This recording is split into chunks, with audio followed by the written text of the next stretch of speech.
Всем привет! Вы на канале Почти Эксперт, и сегодня мы вместе с вами будем учиться перерабатывать бумагу. Узнала я об этом способе в лагере в Испании. Для нас организовали мастер-класс по переработке бумаги. И посмотрите, как это было. И вот что у меня тогда получилось. Мне понравилось, и вернувшись в Россию, я решила повторить этот мастер-класс уже с самого начала. Итак, для этого мастер-класса нам потребуется использованные листы бумаги, блендер. При этом стоит учитывать, что бумага очень тупит лезвие, поэтому для этого мастер-класса я специально купила блендер. Мелкая сетка. У меня это старая москитная сетка. Рамки для фотографий. Какого размера вы возьмете рамки, такого размера и будут ваши листы. На одну из рамок я уже натянула сетку. Хлопковые тряпочки в количестве, сколько планируете сделать бумажек. И губки, чтобы убирать воду. Также нам понадобится клей ПВА и по желанию краситель. Я взяла пищевой розовый, чтобы и листы получились тоже розовые. Ну и емкости, в которых мы все это будем мешать. Сначала мы берем бумагу и мелко ее рвем.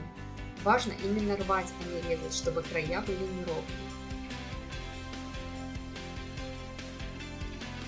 Затем заливаем водой и измельчаем блендером.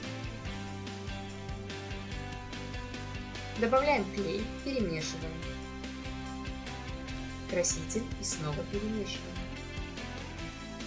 Затем переливаем в большую емкость с водой.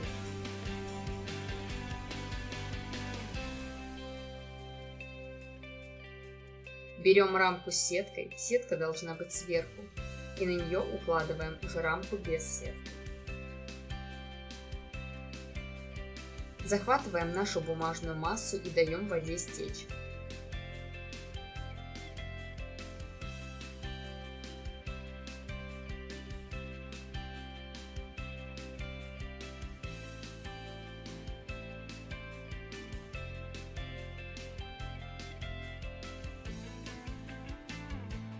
Снимаем верхнюю рамку, а нижнюю рамку кладем нашей массой на тряпочку.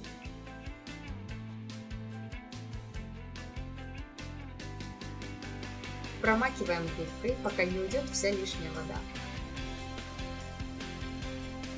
И аккуратно снимаем рамку.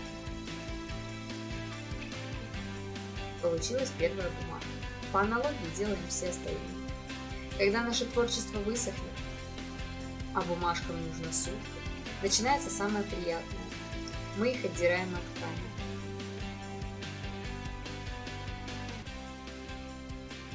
Чтобы их выровнять, нужно прижать их на сутки чем-то тяжелым, например, книгой.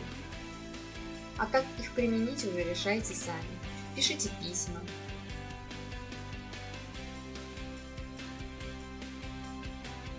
Рисуйте.